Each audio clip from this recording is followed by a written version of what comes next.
Hello everyone और fun fact channel की आज की इस ऑनलाइन क्लास में आप सभी का बहुत बहुत स्वागत है। मैं आपका टीचर और आज के इस खास विश्लेषण या कह लीजिए एक्सप्लेनर में हम भारतीय इतिहास के एक बेहद अहम और रोंगटे खड़े कर देने वाले अध्याय को खंगालने वाले हैं। हम बात कर रहे हैं पंजाब केसरी यानी पंजाब के शेर लाला लाजपत राय जी की। तो चलिए बिना किसी देरी के उनके जन्म से लेकर शहादत तक के इस पूरे सफर में गहराई से गोता लगाते हैं और उन सभी प्रमुख घटनाओं को समझते हैं। आप देखिए, कहानी की शुरुआत से पहले मेरे दिमाग में एक बहुत ही दिलचस्प सवाल आ रहा है। सोचिए, आखिर वो कौन सी इकलौती घटना थी जिसने पूरे हिंदुस्तान को गुस्से और बदले की आग में झोंक दिया। एक ऐसी घटना जिसने इतने बड़े ब्रिटिश साम्राज्य की नींव तक हिला दी। हम बात कर रहे हैं 1928 की सर्दियों की। लाहौर की सड़कों पर तनाव बिल्कुल अपने चरम पर था। कुछ ऐसा होने वाला था जो हमारे इतिहास को हमेशा के लिए बदल कर रख देता।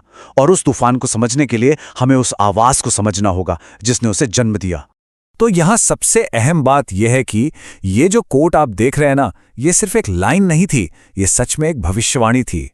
लाला जी ने कहा था, मेरे शरीर पर पड़ी एक एक लाठी ब्रिटिश सरकार के ताबूत में एक एक कील का काम करेगी। साइमन कमीशन के उस खौफनाक विरोध के दौरान निकली ये आवाज अक्षरशः सच साबित हुई। ब्रिटिश राज के ताबूत में सचमुच कीलें ठुक गईं। लेकिन सवाल यह है कि वो इस मुकाम तक पहुंचे कैसे? ये जो आजादी की आग थी उनके अंदर, ये आई कहां से? पंजाब केसरी का निर्माण, एक निडर नेता की उत्पत्ति। तो चलिए थोड़ा अतीत में चलते हैं और उनके शुरुआती जीवन पर एक नजर डालते हैं। देखिए, 28 जनवरी 1865 का दिन था जब पंजाब के मोगा जिले के धुड़ी के गांव में लाला लाजपत राय का जन्म हुआ। जिंदगी बिल्कुल नॉर्मल चल रही थी, लेकिन 1880 में एक बड़ा मोड़ आया। जब उन्होंने गवर्नमेंट कॉलेज लाहौर से वकालत की पढ़ाई शुरू की तो वहीं उनकी मुलाकात महर्षि दयानंद सरस्वती जी के आर्य समाज से हुई। और यकीन मानिए, इस एक चीज ने उनकी पूरी सोच को पलट कर रख दिया। 1885 में वो वकील बन गए, प्रैक्टिस भी शुरू कर दी। लेकिन उनका जो असली सफर था वो 1892 में लाहौर शिफ्ट होने के बाद शुरू हुआ, जहां वो सिर्फ एक वकील नहीं बल्कि एक जबरदस्त समाज सुधारक के रूप में उभर कर सामने आए। राष्ट्र निर्माण, उन संस्थानों की नींव जो एक साम्राज्य से भी ज्यादा समय तक टिके रहे। आगे बढ़ते हैं और देखते हैं उनका विजन क्या था। और ये स्लाइड बहुत ही शानदार तरीके से दिखाती है कि उनका प्रभाव कितने अलग अलग क्षेत्रों में था। वो सिर्फ सड़कों पर नारे लगाने वाले नेता नहीं थे। आप पंजाब नेशनल बैंक को ही ले लीजिए, जिसे आज भी हम सब इस्तेमाल करते हैं। 1894 में इसे खड़ा करने में उनका कितना बड़ा हाथ था। फिर शिक्षा के लिए उन्होंने डीएवी यानी दयानंद एंग्लो वैदिक कॉलेज शुरू किए। 1897 में जब अकाल पड़ा तो लोगों को बचाने के लिए हिंदू रिलीफ मूवमेंट चलाया। और तो और 1920 में जब all India trade union Congress बनी तो मजदूरों की आवाज उठाने के लिए उन्हें ही इसका पहला अध्यक्ष चुना गया। मतलब बैंकिंग से लेकर एजुकेशन और मजदूरों के हक तक वो हर जगह थे। लेकिन जिस एक संस्था ने उनके त्याग को असल मायने में दुनिया के सामने रखा, वो थी servants of the people society. 1921 में उन्होंने इसे शुरू किया ताकि ऐसे समर्पित नौजवानों को तैयार किया जा सके जो अपना सब कुछ देश के लिए न्यौछावर कर दें। और सबसे कमाल की बात बताऊं, इसे शुरू करने के लिए लाला जी ने लाहौर में अपना खुद का आलीशान बंगला और अपनी 5000 से भी ज्यादा किताबों की पूरी लाइब्रेरी दान कर दी।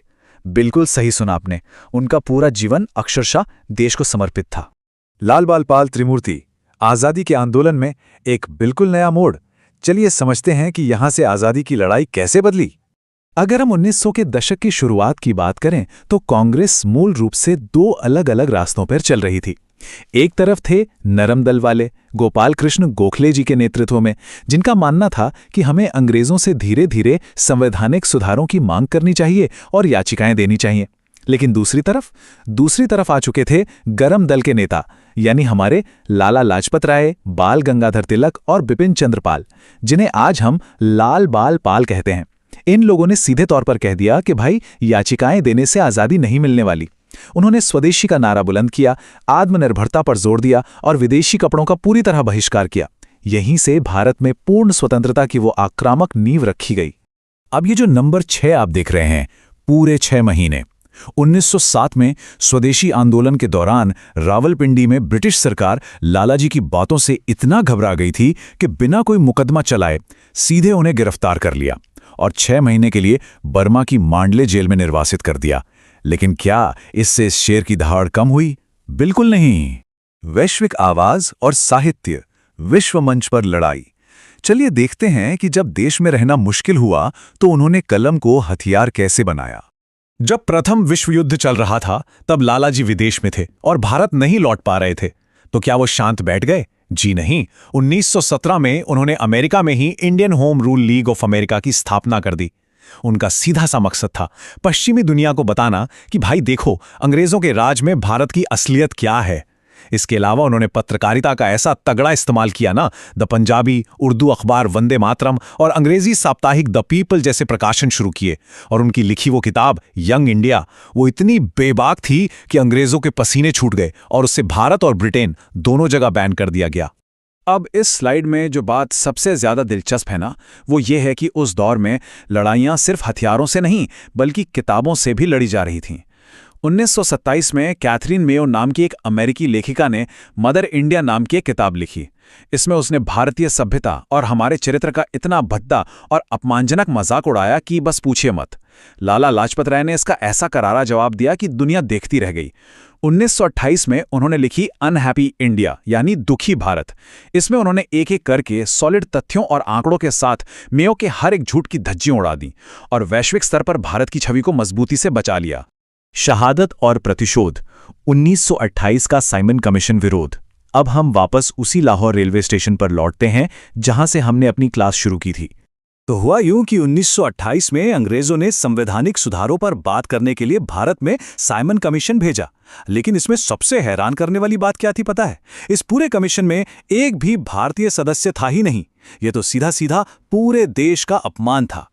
30 अक्टूबर 1928 को जब यह कमीशन लाहौर पहुंचा तो लालाजी ने एक बिल्कुल शांतिपूर्ण विरोध मार्च निकाला। पूरा स्टेशन साइमन गो बैक के नारों से गूंज रहा था। तभी पुलिस अधीक्षक जेम्स स्कॉट ने निहत्थी भीड़ पर लाठीचार्ज का आदेश दे दिया और उसका असिस्टेंट जॉन सैंडर्स सीधा लालाजी पर टूट पड़ा। उन्होंने जानबूझकर एक बुजुर्ग नेता को निशाना बनाकर इतनी बेरहमी से लाठियां बरसाईं और उसी वक्त खून से लथपथ हालत में लालाजी ने वो ऐतिहासिक बात कही थी कि ये लाठियां ब्रिटिश साम्राज्य के ताबूत की कील बनेंगी। आप उनके जज्बे का अंदाजा इस बात से लगाइए कि इतनी बुरी तरह घायल होने के बावजूद उन्होंने उसी शाम एक जनसभा को संबोधित किया। लेकिन अंदर ही अंदर उनके शरीर को बहुत गहरा सदमा पहुंच चुका था। इस घटना के महज कुछ हफ्तों बाद 17 नवंबर 1928 को दिल का दौरा पड़ने से पंजाब के उस महान शेर ने हमेशा के लिए अपनी आंखें मूंद लीं। इस खबर ने ना पूरे देश में एक भयानक सन्नाटा और फिर एक भयंकर गुस्से की लहर दौड़ा दी। हमारे देश के नौजवानों के लिए ये सिर्फ एक नेता की मौत नहीं थी, ये पूरे राष्ट्र का, हमारी भारत माता का सीधा अपमान था। तो चलिए देखते हैं कि कैसे इस गुस्से ने एक भयानक तूफान का रूप ले लिया। नौजवान भारत सभा के युवा क्रांतिकारियों भगत सिंह, चंद्रशेखर आजाद, राजगुरु और सुखदेव, इन्होंने कसम खा ली कि इस राष्ट्रीय अपमान का बदला तो खून के बदले खून से ही लिया जाएगा। उनकी योजना थी मुख्य आरोपी जेम्स स्कॉट को मारने की। लेकिन किस्मत देखिए, 17 दिसंबर 1928 को लालाजी की मौत के ठीक एक महीने बाद पहचानने में थोड़ी चूक हो गई और उन्होंने स्कॉट की जगह उप अधीक्षक जॉन सॉन्डर्स को गोलियों से भून दिया। इन नौजवानों ने इतिहास को अपने हाथों में ले लिया था और इस एक घटना ने हमारे स्वतंत्रता संग्राम में एक बहुत ही उग्र क्रांति को जन्म दे दिया। अब आज की इस क्लास के आखिर में मैं आपको एक बहुत ही पावरफुल विचार के साथ छोड़ना चाहता हूं, ये जानते हुए कि उनके बनाए हुए बैंक, उनके खड़े किए गए कॉलेज आज भी हमारे बीच मजबूती से खड़े हैं और उनकी उस शहादत ने भगत सिंह जैसे नौजवानों के अंदर क्रांति की वो आग लगा दी जिसने आखिरकार अंग्रेजों को भारत छोड़ने पर मजबूर कर दिया। तो क्या आपको नहीं लगता कि आज की दुनिया में भी पंजाब के उस शेर की दहाड़ कहीं ना कहीं गूंज रही है? लाला लाजपत राय जी का जीवन हमें साफ साफ सिखाता है कि जब शिक्षा, समाज सेवा और निडर राजनीति एक साथ मिल जाए ना, तो एक ऐसा प्रभाव पैदा होता है जिससे सदियों तक मिटाया नहीं जा सकता। चलिए इसी दमदार विचार के साथ आज के इस एक्सप्लेनर को यहीं रोकते हैं। मुझे उम्मीद है कि इस ऑनलाइन क्लास में आपको बहुत कुछ नया और प्रेरणादायक सीखने को मिला होगा। अगली क्लास में एक और शानदार विश्लेषण के साथ फिर मिलेंगे।